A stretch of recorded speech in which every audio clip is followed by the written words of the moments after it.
Hi everyone, in this video we are on page 10 of the note packet, and on this page we are going to be converting entire equations, not just individual points, from polar to rectangular form and vice versa.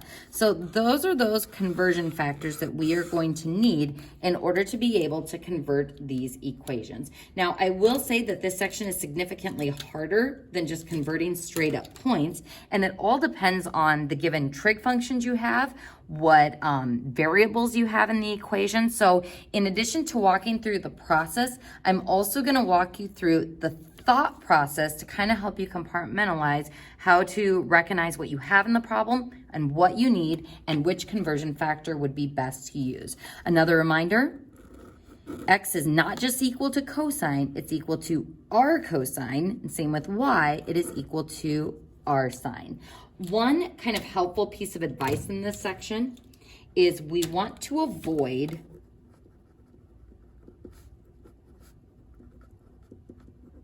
sine squared theta and cosine squared theta.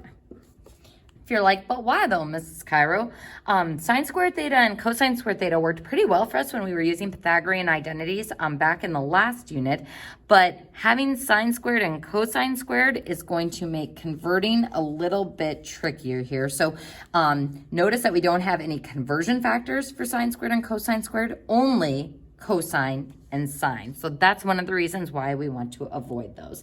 So looking at this first set of problems, we want to convert to rectangular form, which means we want x's and y's, and we don't want r's and thetas. And if you feel like that seems kind of obvious, you'd be surprised how at the end of some of these problems, students will have a mixture of r, thetas, x's, and y's because they just lose track of what it is they are trying to do. And it is really easy to kind of overcomplicate things and get the equation a lot messier than it needs to be. So that's why we are going to be going through how to choose the best way of using the conversion factors to go from polar to rectangular. So I identify this as a polar equation because it's r equals 2. There's no theta involved at all. So because there's no theta at all, that kind of pushes me to think that these ones are not going to be useful to us. So there's no sine theta, or I guess nor cosine theta. So that means we want to try to use this conversion factor that only involves r. So r squared equals x squared plus y squared. Now, if you're looking at this going, yeah, but all we have is r, we don't have r squared, just like we can square both sides, or sorry, just like we can square root both sides, we can also square both sides. Now, when I square both sides, we get r squared equals 4. Now I can replace r squared with the rectangular items it is equal to. So polar, r squared, rectangular, x squared plus y squared. So r squared is x squared plus y squared, and this is equal to 4. Now, as far as how do we know when we are done? We're done when there are no more r's and no more thetas. So there it is. That's my rectangular equation. But if you're wondering, well, should we put it as a y equals equation? We've actually seen equations like this before. This is a super throwback all the way back to Unit 2. What types of equations do I have when both variables are squared? We have things like circles and ellipses and hyperbolas, and sometimes if one of them is just squared, those weird parabolas and sideways parabolas. So folks, this is a conic section equation. And though you won't be assessed on it if we go all the way back to Unit 2, because there are the coefficients are the same and we have a plus sign in between, actually, there are no coefficients in between or in front of our x and our y, and it's a plus sign. This is the equation of a circle. So you can draw a little cloud around that. You don't have to know it, but it's just kind of a nice review to conic sections. Now, let's go ahead and look at number 3 next. Now, on this problem, we have r and we have sine theta. So we have r and sine theta. but we need r with sine theta. Because sine by itself, we can't just convert to rectangular. It has to be r sine theta before I can replace it with y.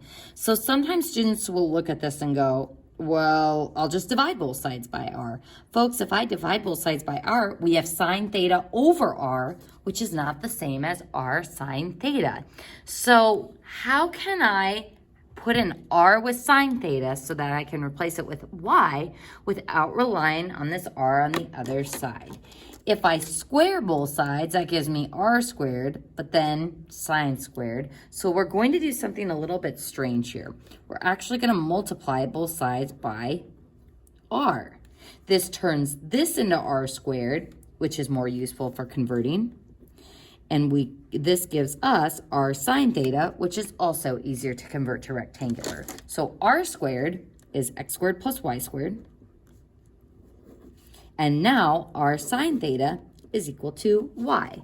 Now you could stop here, but knowing that this is a conic section, it would be better if you wrote it as x squared plus y squared minus y equals 0, because this is how we would start to complete the square and get it into our standard form for the conic section. So this would be the equation of a circle again.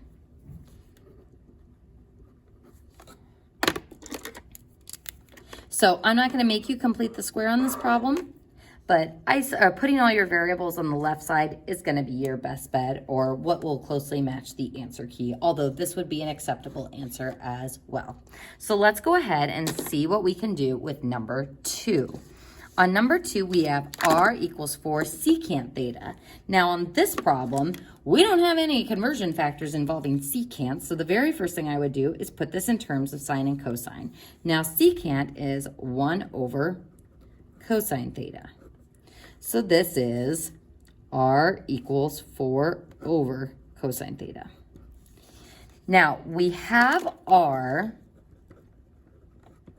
and cosine theta.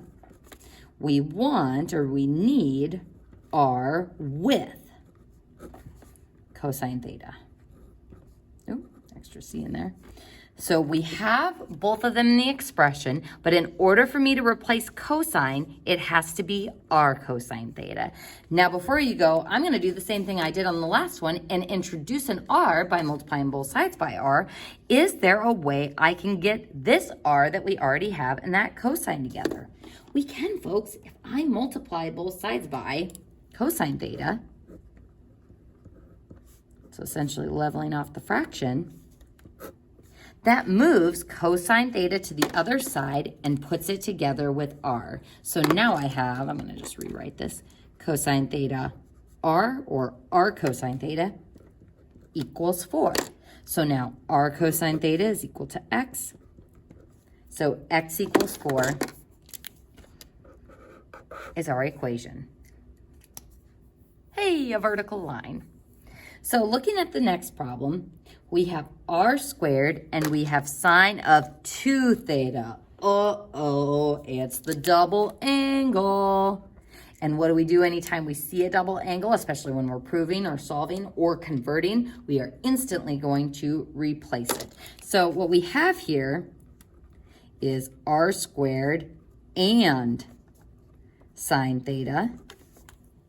Now, actually, we have sine of 2 theta, so let's go ahead and replace that first. So r squared, and using our double angle identity, we get 2 sine theta cosine theta. So 2 sine theta cosine theta equals 8. So I have r squared, and now instead of sine 2 theta, we have sine theta and cosine theta.